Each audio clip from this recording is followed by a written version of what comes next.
Hey everyone, welcome to CLAT point and let's start आज का the Hindu news discussion. चलिए शुरू करते हैं आज के हमारे न्यूज़पेपर के डिस्कशन को। उससे पहले अगर आप क्लैट 2025 की तैयारी कर रहे हैं then you can enroll in our Titan batch. It will cost you 24,999 rupees. नया बैच जो है वो अपकमिंग मंडे से शुरू होगा। इसमें आपको लाइव क्लासेस मिलेंगी, 7 बुक्स आपके घर पे आएंगी, 50+ मॉक टेस्ट इंक्लूडेड हैं, पर्सनल मेंटरशिप है, हर सब्जेक्ट की क्लासेस मिलेंगी और आपको कोई भी दिक्कत होगी सारी चीज़ें यहाँ पे क्लियर की जाएंगी। ठीक है, टीम का कॉन्टैक्ट नंबर भी है, आप हमारे ऐप पे या वेबसाइट पर विजिट करके डेमो क्लास देख सकते हैं। तो this is about Titan batch. अगर आप क्लैट 2026 की तैयारी कर रहे हैं then you can enroll in our Prahar batch. सारे फीचर्स जो इस कोर्स के हैं वो यहाँ पे भी रहेंगे, प्लस आपको 2 साल का इसका एक्सेस रहेगा, 2 साल तक क्लासेस चलेंगी। और अगर आप सिर्फ हमसे बुक्स एंड मॉक्स मंगाना चाहते हैं क्लैट के लिए तो this is our CLAT point magic box, आप इसको भी चेक कर सकते हैं डिस्क्रिप्शन से। ठीक है, चलिए अब आज की बात करेंगे, आगे बढ़ेंगे। Supreme court questions release of 11 convicts in Bilkis case. तो अभी देखो, बिल्किस बानो केस आपको पूरा पता ही होगा, मैंने आपको पूरा डिटेल में एक्सप्लेन किया हुआ है।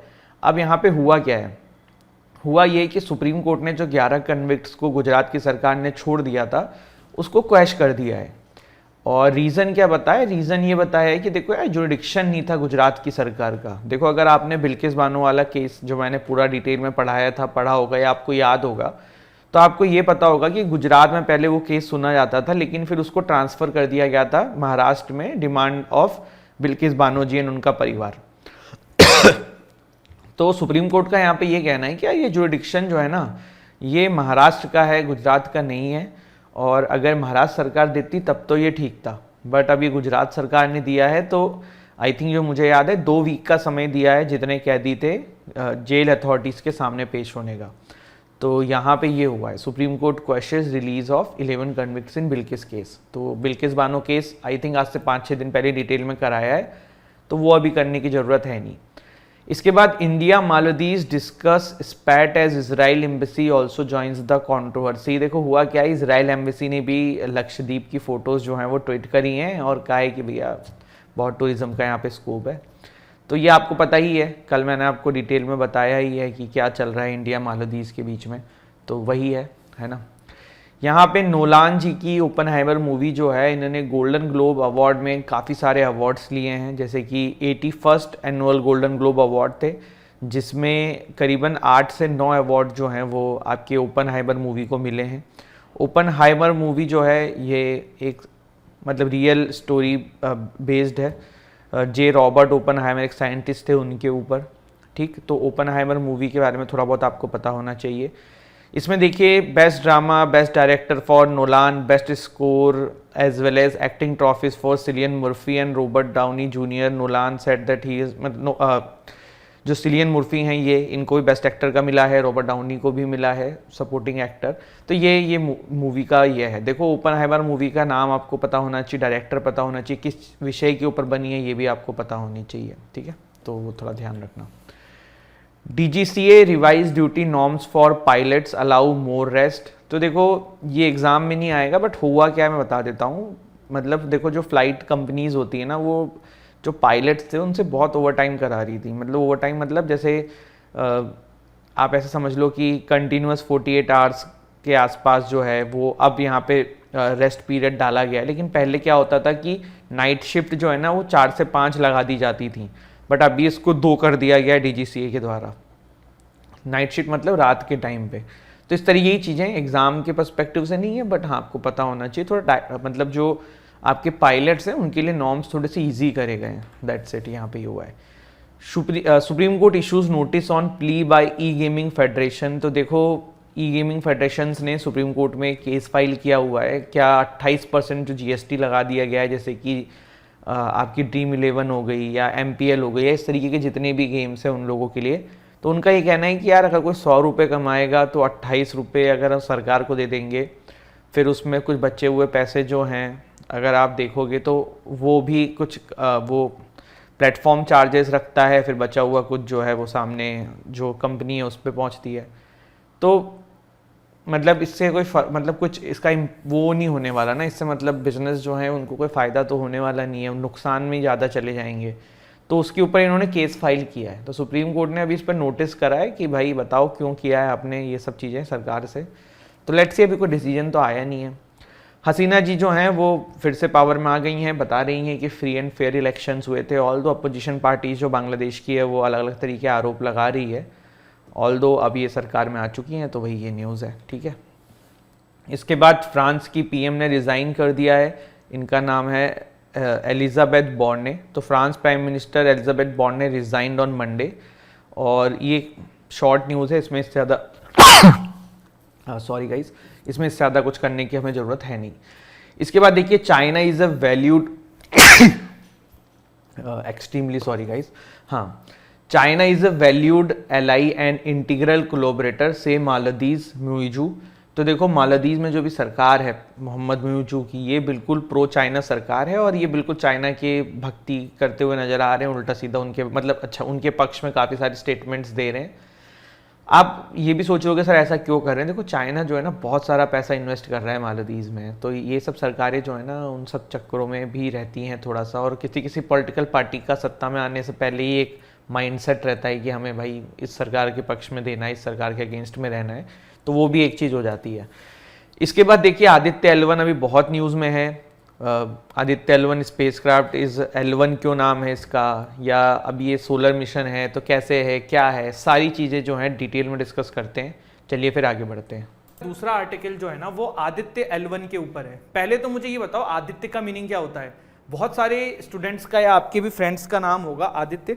आदित्य का बेसिकली मतलब होता है इट्स सिनोनिम ऑफ सन, सूरज का ये सिनोनिम है। ठीक है, तो ये पहले दिमाग में रख लेना। अब ये L1 क्या, ये मैं आपको आगे भी बताऊंगा। ये मिशन लॉन्च क्यों किया जा रहा है, सन की स्टडी के लिए। अब आप में से कुछ बोलेंगे क्या ये सर सन पे लैंड करेगा, जैसे मून पे हमारा चंद्रयान लैंड किया, तो जवाब है नहीं। देखो, अभी तक तो किसी भी विश्व के स्पेस एजेंसीज के पास इस तरीके की चीज़ें नहीं बनी हैं कि सन पे उसको लैंड कराते हैं, क्योंकि सन ऑलरेडी इतना गर्म होता है। ये सन को दूर से ऑब्जर्व करने के लिए भारत के इसरो के द्वारा भेजा जा रहा है। ठीक है, इसका नाम है आदित्य L1। कितने डिस्टेंस से कवर करने वाला है, 1.5 मिलियन किलोमीटर्स। आप इसको ऐसे समझ लो, चंद्रयान जो गया था ना अर्थ से मून की डिस्टेंस का, उसका 4x एक कवर करेगा। कितना, 4x इस डिस्टेंस का ये ट्रेवल करने वाला है आदित्य L1 मिशन। ठीक, क्या काम है इसका, स्पेस बेस्ड ऑब्जर्वेटरी है। कब लॉन्च किया गया, 2 सितंबर 1150 श्रीहरिकोटा आंध्र प्रदेश से। किसका यूज किया गया था, PSLV C57। ये ध्यान रखिएगा, ऐसे क्वेश्चन आ जाते हैं। देखो, ऐसे क्वेश्चन ना ऑब्वियस होते हैं, मतलब ऐसे क्वेश्चन एग्जाम में स्टैंडर्डली आने चाहिए, पर क्लैट में पता नहीं क्या कर रहे हैं, 2 साल से ना करंट अफेयर में कुछ ऐसे क्वेश्चंस पूछते हैं जो बच्चा नहीं ही पढ़ के जाता है, या फिर वो बिल्कुल इधर उधर की आलतू फालतू क्वेश्चंस होते हैं। तो इसीलिए आपको ना सब चीजों के लिए तैयार होना है। जैसे कि एंड्रयू टेट वाला एक आर्टिकल मैंने डिस्कस किया था, ऐसे नॉर्मल आप उसको पढ़ो तो इंपॉर्टेंट नहीं है, बट क्लैट में लास्ट एक यूट्यूबर पे क्वेश्चन आ गया था। तो एंड्रयू टेट तो बहुत ही फेमस सोशल पर्सनैलिटी है। कहने का मतलब ये कि जरूरी नहीं है कि जो आपको दिख रहा है ना वही आए।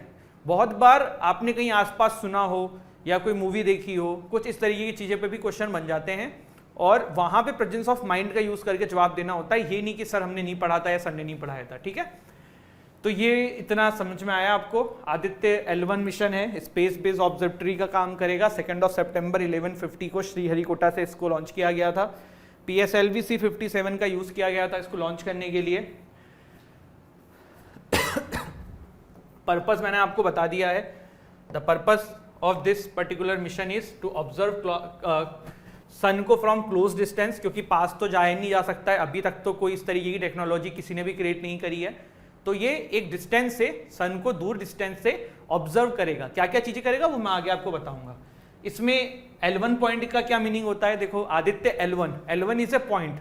L1 को लैग्रेंज पॉइंट भी बोलते हैं। ठीक है, लैग्रेंज पॉइंट क्या होता है, ये नासा के द्वारा नाम दिया गया है। क्या होता है वो मैं आपको बताता हूं।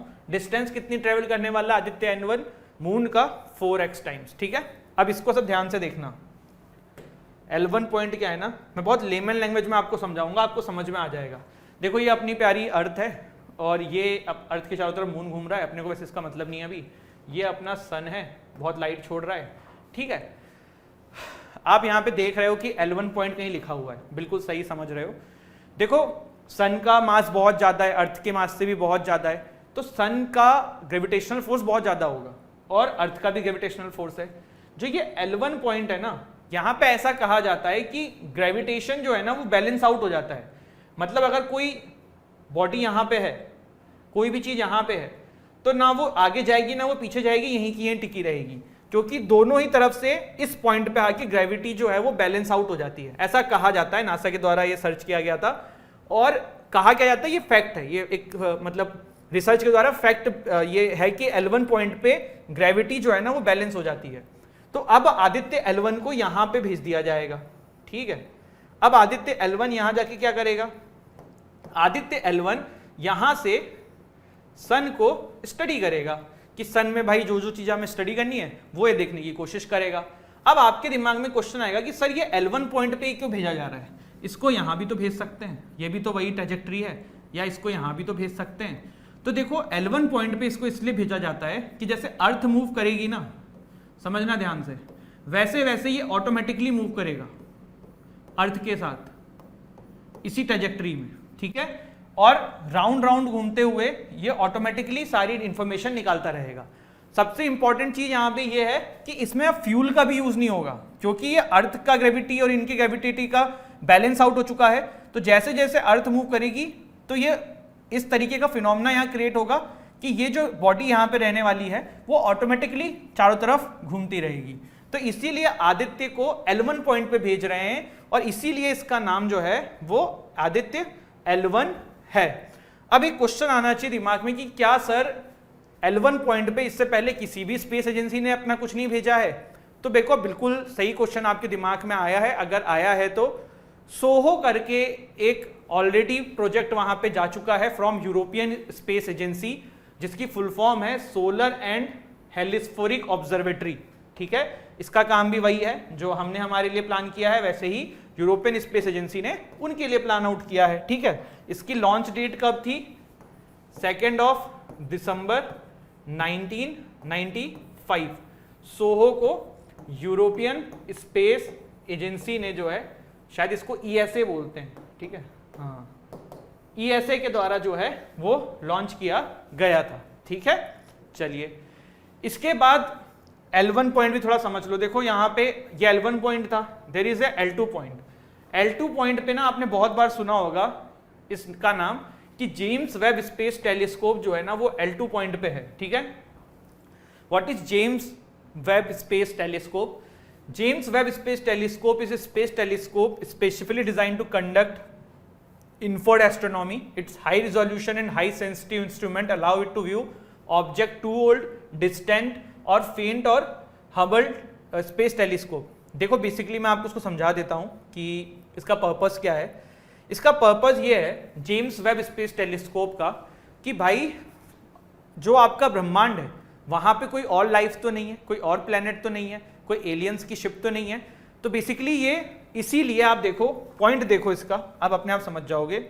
इसको ना सूरज से दूर रखा गया है, L2 पॉइंट पे रखा गया है कि ये आराम से देख सके। और आप जब इसका ओरिजिनल स्ट्रक्चर देखोगे ना तो यहाँ पे ये भी बनाया गया है कि सूरज की रे ना इसके ऊपर ना आए और ये अपना काम आराम से कर सके। इस कवर से रे बच जाएगी, मतलब देखो जो भी रे आएगी वो कवर के थ्रू अंदर तक नहीं आ पाएगी और ये अपना काम आगे की तरफ आराम से कर सकेगा। इसीलिए इसको जो है ना वो L2 पॉइंट पे रखा गया है, जिसका नाम क्या है? James Webb space telescope. किसके द्वारा लॉन्च किया गया था ये? तो European space agency, NASA and Canadian space agency, तीनों का एक जॉइंट प्रोजेक्ट था, ठीक है। और कब लॉन्च हुआ था? 25 दिसंबर 2021 25 दिसंबर 2021 को गुएना स्पेस सेंटर से इसको लॉन्च किया गया था, जिसका नाम क्या है? जेम्स वेब स्पेस टेलीस्कोप, ठीक है। देखो ये आदित्य L1 की पिक्चर है, इस तरीके से ये जाएगा और यहाँ आके इसके पंख ऐसे खुल जाएंगे जिससे कि सोलर रे का यूज करके ये भारत को सारी इंफॉर्मेशन भेज सके। अब सबसे इंपॉर्टेंट क्वेश्चन है कि आदित्य L1 को क्यों भेजा गया है? टू स्टडी द सन। और थोड़ा और डिटेल में समझें तो देखो सन के ऊपर जो सबसे एक ऊपर सरफेस होती है ना उसको बोलते हैं फोटोस्फेयर।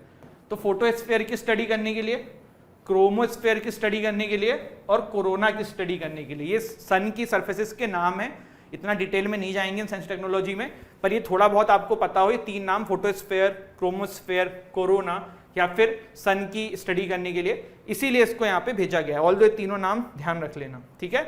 तो ये था हमारा आज का सेशन, एक बार जल्दी से रिवाइज कर लेते हैं। सबसे पहले हमने क्या देखा आज,